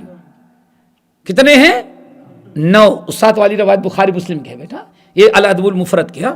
کتنے ہیں؟ 9. کہا یہ گناہ کبیرہ 9 ہیں، اور تم نے جو کیا ان 9 گناہوں میں سے کوئی نہیں ہے. کہا اچھا، بڑی اہم حدیث بات چلے. وقولوا للناس حسنا. ہمیشہ بات ہو تو اچھی ہو دوستو، الفت کی ہو، محبت کی ہو، ملانے کی ہو، توڑ پھوڑ والی نہ ہو. جھگڑے اختلاف اور لڑائی والی بات نہ ہو. حق بھی کہنا ہے تو حدود کے دائرے میں، آداب کو لحاظ رکھتے ہوئے، زبان کی حفاظت کرتے ہوئے. کبھی حق کو چھپایا نہیں جا سکتا اور نہ کبھی باطل سے مصالحت ہو سکتی ہے، یہ ضروری ہے. لیکن اسلوب، زبان نرم ہو، میٹھی ہو، شیریں ہو، گالی گلوچ نہ ہو، یہ اس کا اہتمام ضروری ہے. حضرت عبداللہ بن مسعود سے کہا اچھا، عمر نے کہا ہن 90 گناہ کبیرہ کتنے ہیں؟ 9.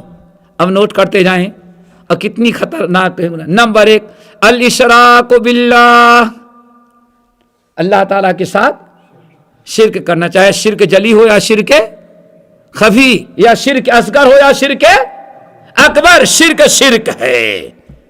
الاشراک باللہ.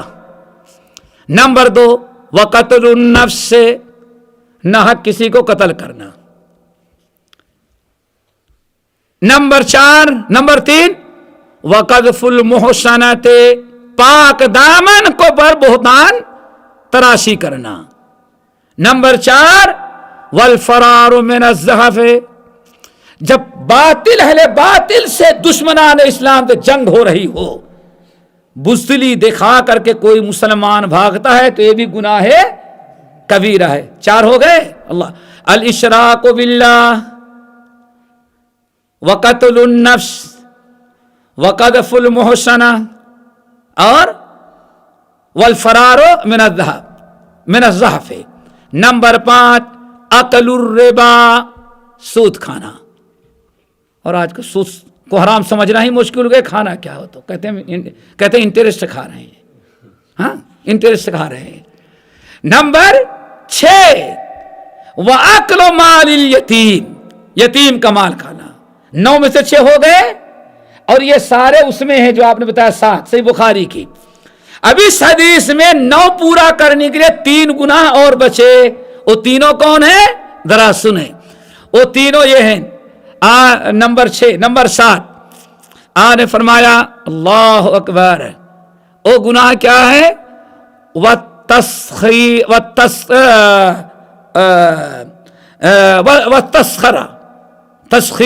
تسخرہ، تمسخر کیا؟ تمسخر، دین کا، اپنے بھائیوں کا مذاق اڑانا، دین کا مذاق اڑانا، نبی کی سنتوں کا مذاق اڑانا، شریعت کا مذاق اڑانا. دیکھا ہوگا مذاق کیسے اڑایا جاتا ہے اور حشر کیا ہوتا ہے دنیا میں مذاق اڑانے والوں کا. امام دار یا توبہ کرو، اس زمانے میں دین کا بڑا مذاق اڑایا جاتا ہے. داڑھی والوں کا، نمازیوں کا، شریعت کی پابندی کرنے والوں کا. ایک آدمی داڑھی رکھا ہوا ہے، آپ کہیں یہ دیکھو طالبان جا رہا ہے، یہ بھی ایک قسم کا تانا ہے. یاد رکھنا، یہ گناہ کبیرہ نہیں، کفر تک پہنچا دیتا ہے. سورۃ التوبہ کی آیت اباللہ وآیاتہ ورسولہ کنتم تستہزئون.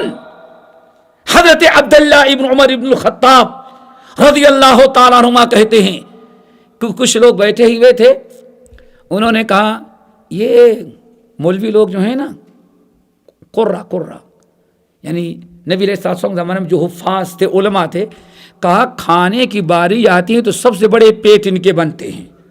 دیکھو، اور کہیں لڑنے کی باری آتے اکثرہم جبنن، تو سب دم دبا کر کے بزدل بن جاتے ہیں. کن پر طنز کیا؟ قرہ پر. صحابہ جو قرہ تھے، جو علماء تھے، ان پر طنز کیا انہوں نے. قرآن کو کا مذاق نہیں اڑایا، سنت کا مذاق نہیں اڑایا، لیکن کتاب و سنت سیکھنے اور سکھانے والوں کا مذاق اڑایا.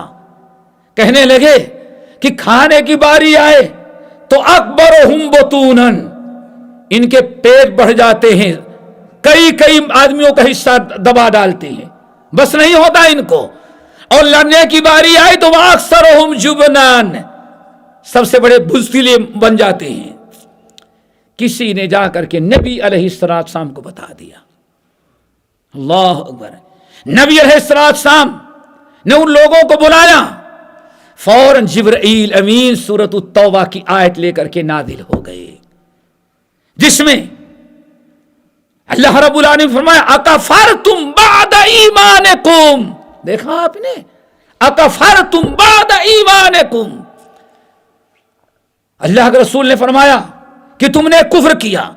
عبداللہ بن عمر ابن الخطاب کہتے ہیں اللہ کی قسم دل میں رحم آتا تھا کہ وہ جو بدماش لوگ تھے جب سنے کہ اللہ نے کافر قرار دیا تو ان میں سے ایک جو تھا یا دو، نبی علیہ السلام کی اونٹنی آ رہی تھی، اچھل کر کے اپنے دونوں ہاتھوں سے پکڑ کے لٹک گیا، اور عبداللہ بن عمر کہتے ہیں اللہ کی قسم میں اپنے آنکھوں سے دیکھ رہا تھا کہ اس کے پیر پتھر اور کانٹوں میں ٹچ کر رہے ہیں، گھسیٹ رہے ہیں، اور لہو لہان خون بہ رہا ہے، اور یہی کہ یا رسول اللہ انما کننا نخوض ونلعب، یا رسول ہم دل سے نہیں کہہ رہے تھے، بس ایسے ہم دل لگی کر رہے تھے، مذاق اڑا رہے تھے، مذاق کر رہے تھے، ورنہ ہم ان علماء کی قدر کرتے، حفاظ کی قدر کرتے ہیں، ایسے دل لگی کے طور پر میں نے یہ بات کی۔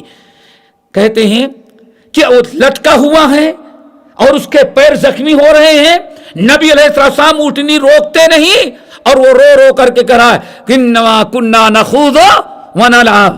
اللہ نے آیت نازل فرمائی ہمارے نبی اس کو چھوڑے نہیں، اب اللہ و آیات ہی، کیا تم کو دل لگی کرنی تھی تو اللہ کی آیات، اللہ کے قرآن اور اللہ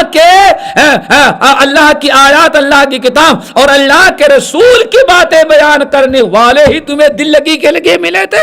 اے نبی ان سے کہہ دیجئے اکفرتم بعد ایمانکم، دینداروں کا، کتاب و سنت بیان کرنے والوں کا، سیکھنے سکھانے والوں کا مذاق اڑا کر کے تم نے کفر کر ڈالا۔ کتنا بڑا کفر ہے، لیکن ٹی وی پر آج کس کا مذاق اڑایا جائے؟ علماء کا۔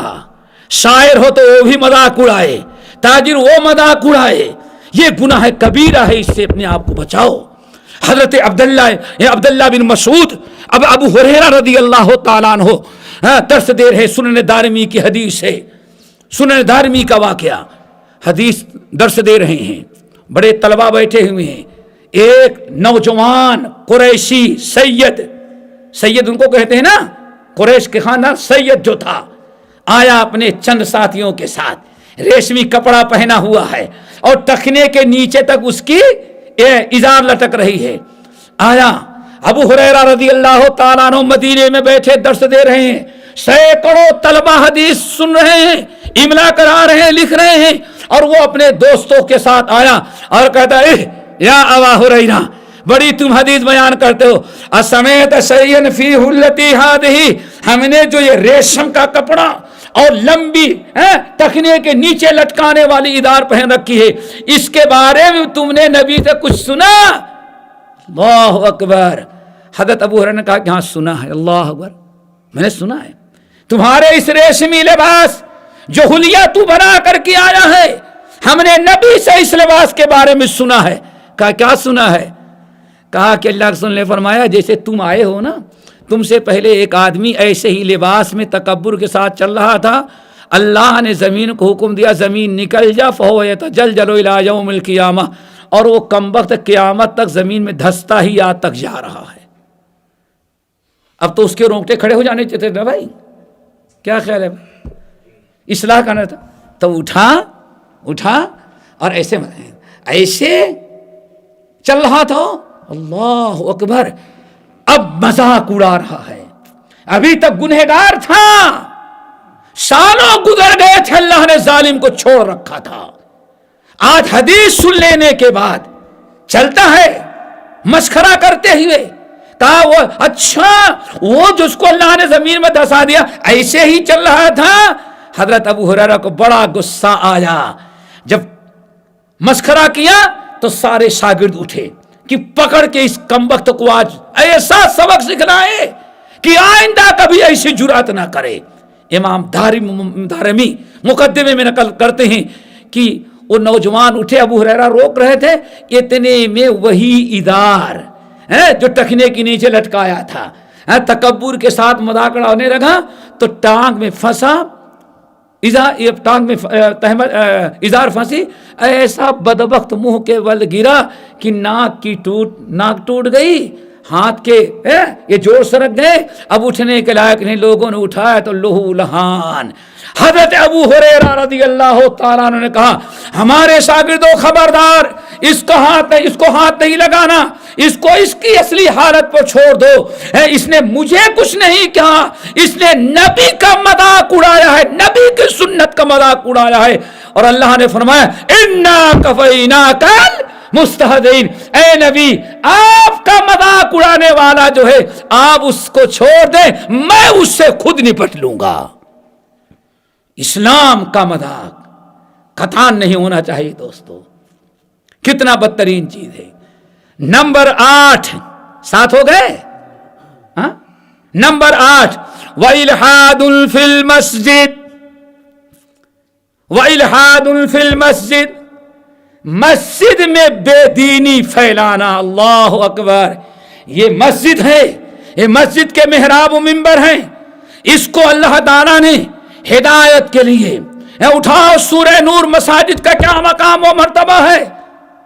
مثل نورہ کمشکاۃ فیہا مصباح، المصباح فی زجاجہ، یہ ہدایت کا مرکز ہے، یہیں سے ہدایت پھیلتی ہے۔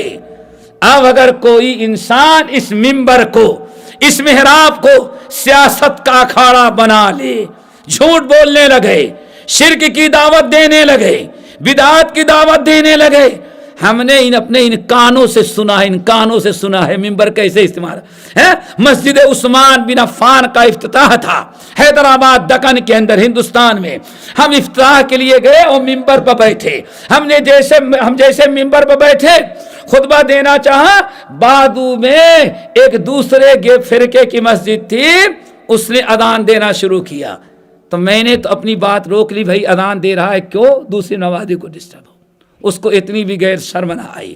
بہرحال اذان ختم کر دیا، میں نے خطبہ بند کیا، خطبہ شروع کیا، نماز پڑھائی، سلام پھیرنے کے بعد وہ خطبہ شروع کرنے لگا تو یہاں سے شروع کیا، حامدًا و مصلیًا اما بعد۔ اے لوگوں معلوم ہے کون خطبہ دے رہا تھا؟ ابھی پبلک کہتی نہیں، کہا یہ وہابی ہے۔ اچھا ٹھیک ہے، اچھا وہابی جانتے ہو کون ہے؟ ایک زانیہ عورت نجد میں تھی، زنا سے ایک لڑکا جنا تھا، اس کا نام وہابی ہے۔ یہ ہمارے منبر اس کام کے لیے ہیں۔ وَإِلْحَادٌ فِي الْمَسْجِدِ، اس مسجد میں بے دینی پھیلانے والا، کفر و شرک، الہاد و بے دینی، بدعات کی دعوت دینے والا، برائیاں کرنے والا، اور ان لوگوں کا کیا حشر ہوگا جو دیکھیں اعتکاف حرم میں کرتے ہیں، اس کے باوجود موبائل سے فلمیں دیکھنا بند نہیں کرتے۔ دیکھا ہوگا جن لوگوں نے رمضان گزارا ہے، مسجد میں بیٹھے ہیں، جب تک جماعت نہ کھڑی ہو ٹیک لگا کر کے وہاں بیٹھے، اور سارا گناہ، ہاتھ بھی گناہ کر رہا ہے، آنکھیں بھی گناہ کر رہی ہیں، اور دل جو سب کا بادشاہ ہے وہ بھی گناہ کر رہا ہے۔ وَإِلْحَادٌ فِي الْمَسْجِدِ، مسجد میں برائی کرنا، بے دینی پھیلانا، یہ بھی کیا گناہ ہے؟ کبیرہ۔ 8 ہو گئے کہ 9 ہو گئے؟ 9 آخری گناہ، اللہ ہم سب کو بچائے۔ وَبُقَاءُ الْوَالِدَيْنِ مِنَ الْعُقُوقِ، وَبُقَاءُ الْوَالِدَيْنِ مِنَ الْعُقُوقِ، اور کوئی اولاد ماں باپ کی اتنی نافرمانی کرے کہ ماں باپ تنگ آ کر کے رو پڑیں۔ دیکھا ہے؟ والدین کو روتے ہوئے دیکھا ہوگا۔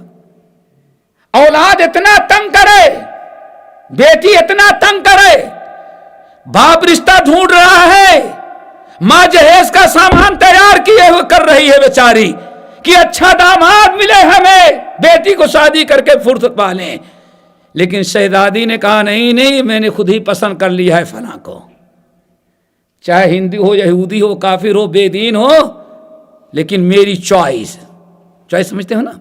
آج سب سے بڑی مسلم میری چوائس، یہ ہماری اپنی پسند جو چھین، ماں ہے، باپ ہے، سب ہے، ہماری پسند کیوں آپ چھینتے ہیں؟ زندگی بھر ماں بیچاری روتی ہے، ساری خوشیوں پر پانی پھر گیا، باپ بیچارہ منہ لپیٹتا ہے، اور زیادہ تنگ ہوا تو شہر چھوڑ کہیں اور جا کے آباد ہو گیا۔ وَبُكَاءُ الْوَالِدَيْنِ مِنَ الْعُقُوقِ، اللہ ہم تمام لوگوں کو اس برائی سے بچائے۔ اولاد، بیٹا ہو یا بیٹی، چھوٹی اولاد ہو یا بڑی، باپ کی اتنی نافرمانی کرے کہ ماں باپ تنگ آ کر کے رو دیں۔ جس ماں نے، جس باپ نے اولاد سے تنگ ہو کر کے آنسو بہا دیا، روزے، نماز، حج، زکات سب بیکار، کوئی چیز اسے اب نجات نہیں دلا سکتی۔ اللہ تعالیٰ اس برائی سے بچائے۔ بات ہو گئی ختم؟ 9 ہو گئے؟ چلو، تو کہا کہ یہ 9 ہیں، اور تم نے ان 9 گناہوں میں سے کوئی ایسا گناہ نہیں کیا جس کے بنا پر تمہیں کافر کہا جائے۔ تم مومن ہو توبہ کر لو، کافر ہے۔ بات ہو گئی۔ پھر آخر میں کہا اتفرق النار وتحب ان تدخل الجنہ، اچھا بتا جہنم سے بچنا چاہتے ہیں تو؟ اللہ، اس صحابہ کا انداز دیکھیں، جہنم سے بچنا چاہتا ہے اور پسند کرتا ہے کہ جنت میں چلا جائے تو سیدھے بغیر حساب کتاب کے۔ کہا کہ بلا ای واللہ، کیوں نہیں، اللہ کی قسم، مومن کا اس سے بڑا مقصد اور کیا ہو سکتا ہے، جہنم سے بچے اور جنت میں چلا جائے۔ کہا اچھا ٹھیک ہے، جنت میں جانا چاہتا ہے؟ کہا واقعی جہنم سے بچنا چاہتا ہے۔ کہا کیا احی والدہ، تیرے ماں باپ زندہ ہیں؟ ٹھہر گیا، نہیں، باپ کی تو وفات ہو گئی، بوڑھی ماں کے لیے بس۔ اللہ اکبر، کون باقی ہے؟ باپ تو انتقال ہو گیا، گھر میں صرف کون ہے؟ بوڑھی ماں۔ اللہ اکبر۔ کہا ٹھیک ہے، باپ نہیں ماں تو ہے؟ کہا کہ ہاں بوڑھی ماں ہے۔ کہا جنت میں جانا چاہتا ہے اور جہنم سے بچنے کا ارادہ ہے؟ کہا کہ ہاں۔ کہا بس ایسا کر، أَلِنْتَ لَهَا الْكَلَامِ وَأَطْعَمْتَهَا الطَّعَامِ، اگر چاہتا ہے کہ یہ روزے نماز سب تو تو نے کر لیا ہے اور اب سیدھے جنت میں چلا جائے تو 2 کام کر لے، اللہ سیدھے بغیر کسی رکاوٹ کے جنت میں داخل کر دے گا۔ کہا کیا؟ کہا أَلِنْتَ لَهَا الْكَلَامِ، ماں سے بات کرنا تو ہمیشہ نرمی سے کرنا، ڈانٹ کر کے بے ادبی کے ساتھ بات نہیں کرنا۔ بڑھاپے میں چڑچڑا مزاج ہے، بہت زیادہ بد کلامی بھی کر ڈالتے ہیں، ماں باپ تنگ کرتے ہیں، بچوں جیسی حرکتیں کرتے ہیں، بیٹے سب برداشت کرنا، ماں کو جواب نہیں دینا، زور سے کہے ڈانٹنا نہیں۔ أَلِنْتَ لَهَا الْكَلَامِ وَأَطْعَمْتَهَا الطَّعَامِ، اگر اپنی ماں سے بات کرے اور نرمی سے تو نے بات کیا، ڈانٹ ٹپا جھڑکنے والی بات نہ کیا، اور نمبر 2 وَأَطْعَمْتَهَا الطَّعَامِ، اور ماں کو کھانا کھلاتا رہا، کھلاتے تو رہتے ہیں ہمیشہ، لیکن بوڑھوں کی لالچ بھی کن کی طرح ہو جاتی ہے؟ بچوں کی طرح۔ ہو سکتا ہے کبھی کہنے میں فلاں چیز کھانا ہے، فلاں چیز کھانا ہے، فلاں چیز کھانا ہے، تو ماں باپ جو کہیں وَأَطْعَمْتَهَا الطَّعَامِ، ارے وہ چند دن کے مہمان ہیں، مر گئے تو شاید افسوس کرنا پڑے، ماں نے فلاں چیز مانگی تھی، کاش دیا ہوتا تو افسوس نہ ہوتا۔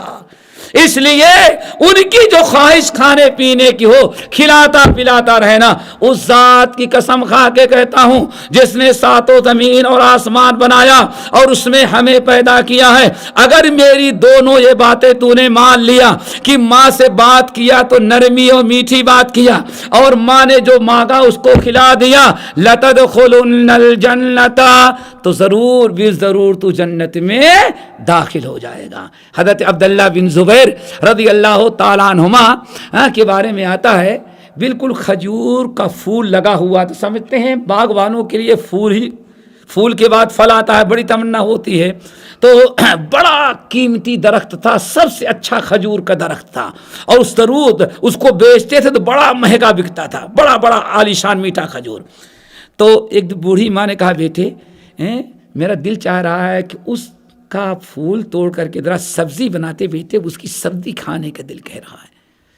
اب بیوی کہتی ہے کہیں سے لا کر کے دے دو، دوست احباب کہتے ہیں رے بوڑھی یہ کہاں دیکھ رہی، کسی اور درخت کا کاٹ دے دو۔ لیکن سب کی بات ٹھکرائی گئی، دنیا کی بات ٹھکرا سکتا ہوں، لیکن میں کتنا بھی نقصان ہو اللہ کی قسم اسی درخت کا پھول کاٹوں گا اور اسی کی بھاجی پکا کے ماں کو کھلاؤں گا۔ ماں کے سامنے ایک کھجور کے درخت کی کیا قدر و قیمت ہے، گئے کاٹے اور لا کر کے ماں کو کھلایا۔ تو یہ ایسا موقع ہوتا ہے کہ جہاں انسان کو ضرورت پڑتی ہے۔ بہرحال میرے بھائیوں، وَقُولُوا لِلنَّاسِ حُسْنًا وَأَقِیمُوا الصَّلَاةَ، نماز قائم نہیں کرنا، رمضان میں پڑھ لو باقی 11 مہینے کی چھٹی، جو سب سے بڑی مصیبت دنیا میں۔ ذرا دیکھیں، سال کے 12 مہینے 11 مہینے ڈیوٹی، تو ایک دن چھٹی، ایک مہینے کی چھٹی ملتی ہے۔ اور یہ ہمارا مسلمان بھائی جنت حاصل کرنے کے لیے جب دین کی باری آتی ہے تو 11 مہینے چھٹی کرتا، صرف 1 مہینے ڈیوٹی کرتا ہے۔ وہ رمضان میں آ گیا اور پہلے ہی سے نیت ہے آج رمضان شروع ہو رہا ہے، آج نماز شروع کروں گا، اور جس دن رمضان ختم ہوا اس کے بعد سے بھی جمعہ آئے گا، اب رمضان فرض نماز ختم۔ آیا اس نماز کو انہیں کچھ ملے گا کہ نہیں ملے گا؟ یہ بھی یاد رکھنا شرعی نقطۂ نظر سے۔ 11 مہینے جس نے رب کو ناراض کیا ہو، فرض چھوڑا ہو، نماز رمضان کی نماز میں اتنا پاور نہیں ہے کہ 11 مہینے کی نافرمانی کو ہضم کر جائے۔ وہ وَأَقِیمُوا الصَّلَاةَ، نماز قائم کرنا، وَآتُوا الزَّکَاةَ، اور تم زکوٰۃ دیتے رہنا۔ 8 ہو گئے نا، 8 ہو گئے، لیکن اللہ نے کیا فرمایا؟ ثُمَّ تَوَلَّیْتُم مِّن بَعْدِ ذَلِکَ، ہم نے وعدہ تو کیا تھا لیکن تم وعدے سے پھر گئے، اور تم میں سوائے تھوڑے باقی سب جو ہے نافرمان، وعدہ خلاف نکلے۔ اللہ تعالیٰ سب کو عمل کی توفیق نصیب فرمائے۔ غالباً وقت بھی میں نے زیادہ لے لیا، اللہ تعالیٰ ہماری اس بیٹھک، اس مجلس کو قبول کرے، اور جو سنا ہے لوگوں بھائیوں اس پر عمل کرنے اور غیروں تک پہنچانے کی توفیق دے۔ ہم بھی اتنا لمبا نہ کرتے، لیکن ماشاء اللہ اس چھوٹی سے مسجد میں اتنے، میرے خیال سے ہمارے مولانا منیر قاسمی کی برکت ہے یہ، ہاں واقعی آپ کی برکت ہے۔ بزرگوں کی جو اتنی پبلک آگے ہم تو کبھی سوچے بھی نہیں تھے، الحمدللہ۔ اسی لیے اور بات لمبی ہو گئی۔ اقول قولی ھذا واستغفر اللہ من کل ذنب واتوب الیہ۔